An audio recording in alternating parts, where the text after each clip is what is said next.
All right, folks, another weekly hit. I just came up with a nickname. I'm going to call him Hearn. That's right, Mr. Eddie Hearn, Mr. Matchroom himself. But guess what, Eddie? Barack decided to join us. So he's back on, yes. First of all, Hearn sounds corny. And, you know. The other, you know, the biggest stuff's dried up. The biggest stuff's dried up. Barack's back. Yeah, you know? Exactly. There's a whole lot of stuff bigger than you. And you be doing this dirty. Welcome, Eddie Hearn, and welcome Barack, who decided to come to work. Whatever. So listen, Eddie, I'm assuming that you watch the DAZN X Series. You know, your fellow countrymen were fighting, O2 Arena, packed house. How does that feel, you being a promoter, and that's your city, your stomping grounds? I mean, you sold out many arenas in that area, but to watch it the way KSI did, all YouTubers, did you enjoy the show? I didn't watch it. I was busy. I've seen all the highlights and everything. It was listen, I've been there. I've done it. I know how big it is. KSI is a great promoter himself. He's very smart.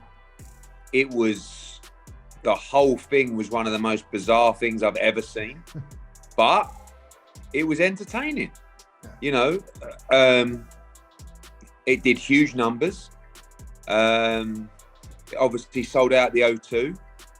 You can't, I think the key here is not to take these things seriously. Do you know what I mean? Like, too many people, especially in the industry, are too concerned. Like, you know, you hear people that, you know, these guys, regardless of what you think of them, are there because they've built the fan base, they've built the profile to be able to do this. And I never get the argument about fighters saying, you know, I've been dedicated my life to the sport for 20 years and these guys are in there making so much money for 3-minute rounds they can't even fight. Don't worry about it. They got there, and they got there on the merits of marketing and promotion and profile. Yes. But you've just got to, I think it was like a feel-good show in many respects, you know, like it was, like I said, it was bizarre. Do you feel like you have to compete with them, being that you provide content for the broadcast? Not really. No. Yeah, I mean, we're all content providers. Right. I've been there. I've sampled it. I've experienced it. I just don't feel comfortable, in all honesty, like serving it up, because I don't know. And I don't mean that disrespectfully, because I think it's got a place. I really do. And I'm not saying that I'd never do it again, because if it makes money, it makes sense. Right. But I have to be honest, I did the first one, I made a lot of money, but I never really felt comfortable as a fight fan doing it, you know? Like, it's quite hard to watch at times. Like the two KSI fights were really hard to watch. But it's a different world. It's a different world, and I think great. I say good on them. You know, there's boxing, and there's YouTube boxing. Yeah, you know, 100%. You're never going to, you know, but we got to be a little bit careful, and it puts the pressure. I've said this before. It puts the pressure on boxing to deliver, because if not, this stuff will take over, and it will kill the sport long term. You know, if broadcasters just go. Because we know the numbers it does very well. Right. So if broadcasters start looking at this and go, actually, maybe we'll just do YouTube boxing. Well, that'd be a disaster for the sport, right? Especially those who love the sport. Right. But it puts pressure on us as content providers, as promoters, to come up with the quality, to compete with the numbers and the interest that these guys can generate.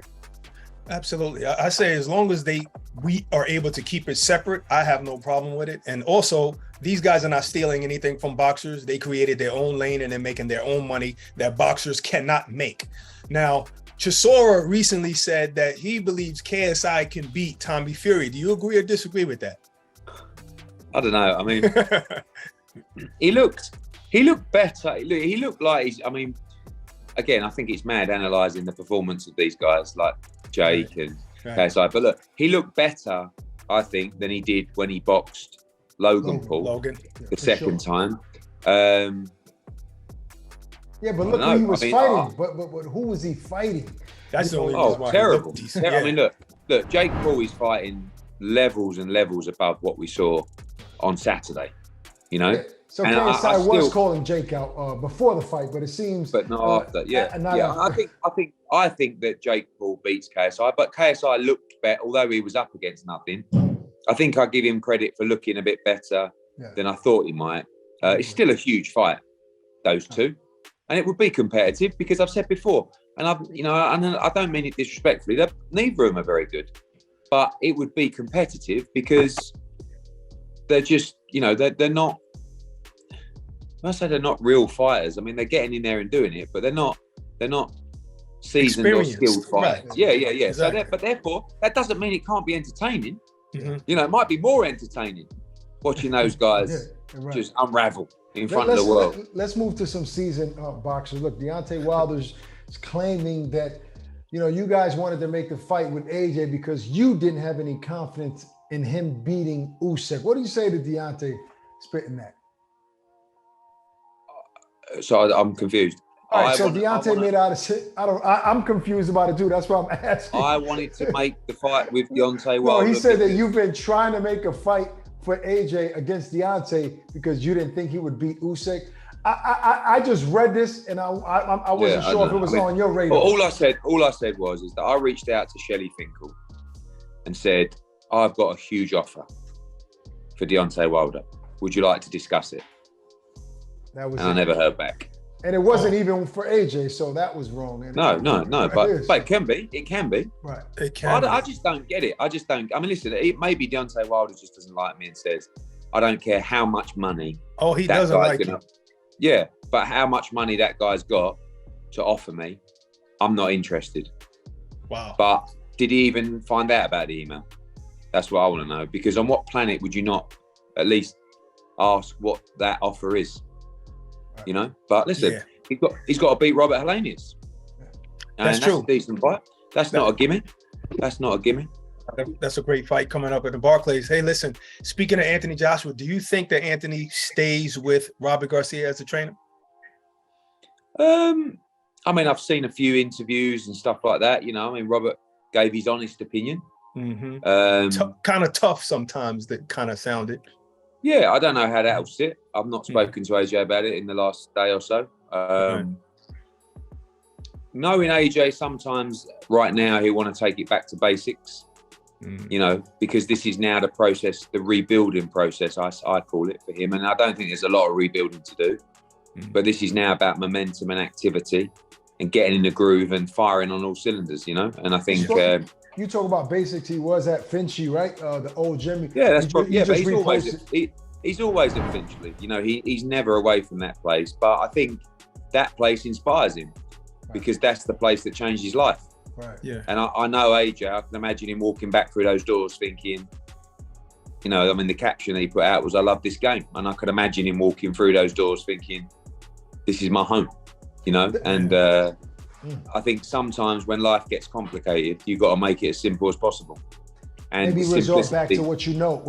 And the simplicity of that place makes him smart, probably. So he'll be back in there working, and we'll be working on a December or January date for him. Do you see Rob McCracken being a part of that camp, or is that officially done forever, in your opinion? I don't know. AJ's always going to be the one who makes those decisions. He's still close with Rob. He'll always be close with him. He was more than a trainer to AJ. He was an advisor. He was a friend. Everything went through Rob. But things change and people move on. And I'm sure AJ will take some time to reflect. But like I said, I see simplicity. I think is sometimes the key, and maybe that's the answer moving forward. Amen. All right, staying in the heavyweight division. I want to get your honest opinion on Hergovich versus Zhang. What did you think about that fight, the outcome of that fight? And also, Jared Anderson just fought and he called out Hergovich. What do you think about that fight? Well, firstly, I thought the Zhang fight was very close. The knockdown was a bit strange in the first round, but Philip didn't really complain, but it was like a bit of a slip, back of the head kind of thing. Back of the head. I felt like the fight could have gone either way, really. I think most people, from what I've seen, thought Zhang just edged the fight. But I thought he edged it. If they called it a draw, I wouldn't have been upset at all. I didn't think Hergovich boxed that great. Unfortunately, his father passed away recently. I don't know whether that's affected his camp. But unfortunately, Zhang's underrated. He's a good fighter. He's a huge guy. I think he's like 126 kilos going into that fight. I've seen a better Hergovich though. Yeah, I do rate Filip Hergovich. I mean, I think he's an outstanding fighter. And as our co-promoters Nissa and KSI have said, maybe people want to fight him now because they never wanted to fight him before. Trust me, they never wanted to fight him. Anderson, and now they Jared might Anderson. look at him and say, yeah, Jared Anderson is a good prospect. He's yet to really fight anyone with a pulse. But if he wants to come and step up against those kind of guys, he's a great talent, and I'm sure he's going to be in the mix as well. Filip Hergovich is now the mandatory challenger for Alexander Usyk. When that IBF Wheel of Fortune comes back round, which is probably in 2 fights' time. So he'll have one more fight and then wait for a shot at the world heavyweight title, and he'll be much better next time. So that one more shot wouldn't be Jared Anderson. You're saying that he's just looking forward. They're not going to listen, Brett. You know the game. You think Bob Arum is going to put Jared Anderson in with Filip Hergovich now? Like, seriously? He can say he will, but he wouldn't, because it would be mismanagement. The guy is a good young prospect who is, and I know Filip Hergovich's performance wasn't great, but he's an outstanding heavyweight who is a world-class heavyweight. They just wouldn't make that fight. So, Jared Anderson's going to move through the rankings and fight everyone. If he wants to fight Filip Hergovich, they're welcome to reach out. He's, like I said, he's going to have one more fight before he's called as the mandatory, probably. So he's going to stay active. Yeah, I think even now that would still be a great fight. Even though I know Jared hasn't fought top level opposition, but he is a great talent. But we'll see what Bob does next. Look, it's official. Bivol, Ramirez in the Middle East. I think we touched on this last week, but it wasn't technically official. So now we're good to go. We can take that to the bank. Great fight. I mean, so much on the line because obviously, Bivol has the Canelo rematch in his sights, or Canelo has the Bivol rematch in his sights, both of them for Cinco de Mayo if Canelo gets past Triple G. And the Ramirez fight is a very tough fight. He's a very good fighter, former super middleweight champion of the world. Bivol has just beaten Canelo Alvarez. His stock's gone through the roof. I believe he's the best 175-pounder in the world. And it's a really, really good fight. And it's going to be a huge card November 5th in the UAE. How do we stop if Bivol does get past Ramirez, which is no easy task? It's a hell of a fight. And Canelo takes care of business on the 17th. How do we stop Bivol from chasing the Beterbiev fight to become, I know Beterbiev just was injured, but maybe later on he'll be available. We're up for that fight as well. We're up for that fight. Obviously, my instructions from Eddie Reynoso is to make the Bivol rematch pending victory on September 17th. That's the one that Canelo Alvarez is chasing. So obviously from a financial perspective, it's 3 or 4 times bigger for Dimitri Bivol than the Beterbiev fight. Right. But he also wants to be undisputed, and Beterbiev against Bivol is a hell of a fight. 100%. I can't. Would you call me crazy if I said that even if Bivol would have lose to Ramirez, Canelo would still want to rematch Bivol? Yeah, it's not really the belts. I mean, don't really come into play for this one. It's just he wants to beat the guy that beat him. Yeah. So, but look, he wouldn't want him to lose to Ramirez, because I think he wants the credit, if he can beat Dimitri Bivol, of beating, the guy that goes out. I think Canelo Alvarez would love to see Bivol look great, winning style, and then rematch him should he beat Triple G on September 17th. And by the way, that is less than 3 weeks away. I mean, how quickly has these last 3 or 4 weeks gone? I remember it being 11 weeks, 9 weeks, 7 weeks, 3 weeks to go. Fight week in Las Vegas is going to catch fire. This build-up is going to be so spicy in Las Vegas on fight week. I cannot wait for Canelo. I can imagine. Look, less than a week away, Eddie. You worked with this gentleman before in Madison Square Garden. Andy Ruiz fighting Luis Ortiz this Sunday. Good fight, yeah. People keep talking about Ortiz being old, and people joke around saying he's 60 years old, he's 70 years old. But, he is a guy that almost beat Wilder, coming off a knockout victory of Charles Martin. Does he have any gas in the tank to be, I guess, considered a top heavyweight the way he was a few years ago? Yeah, I mean, I still think he's top 10 heavyweight in the world, as is Andy Ruiz, you know, and the problem is with all these guys is activity. You know, AJ suffered from it as well, but especially Andy Ruiz, you know, coming off the great AJ win, the AJ defeat, and then being inactive, really, you know, moving around, jumping trainers. How disciplined is he? How's his fitness? He's a very good fighter. Good fighter, great chin. It's a good fight, actually. You know, and it just showed. Sorry? Who do you pick to win that fight? I mean, I didn't like what I saw from Ortiz in terms of his age in the Charles Martin fight. I know that he came through and he won the fight, but he didn't look good on his feet. Right. He looked like his balance and his ability to take a shot was deserting him. Right. And I think Andy Ruiz stops him. I think his hands are too fast for Luis Ortiz, you know, and Luis Ortiz has got fast hands as well. He's a great counter puncher. Right. But I think Andy Ruiz's hands are too quick for him, and I think he'll stop it. Okay. Well, last but not least, Frank Warren. He had a lot to say about your predictions as of late, you know, with Canelo or Wilder and Dillian White. What do you have to say about that? I mean, I back our guys, you know, I believe in them. You know, I mean, as every fight that he's in, where his guys are in, he backs them to win as well. I mean, it's not unusual for a promoter to pick his guys, you know, to pick their guy. Speaking of, you're not going to say, yeah, Luke Campbell's definitely going to stop Lomachenko. No, but you believe in him, you know, and right. Sometimes you pick emotionally, right. You know, and he's had a lot of fighters that have lost that he's picked to win, obviously, and you know, sometimes, but you know, a lot of those fights, you know, I thought Deontay Wilder would beat Tyson Fury first time around. So did everybody else. So did everybody. You know, and Tyson Fury, you know, got it wrong. So did Tyson Fury's father, by the way. Yeah, and you know, I said that I believe Usyk beats Tyson Fury. You know, maybe not. Look, it's normal to back. It's normal to back. I believe that AJ would beat Usyk. I genuinely believed it, but he was too good for him on the night. You know. One last thing, Eddie. Another guy that you believed in, you know, since he joined your team, he's not with you now though, but Devin Haney.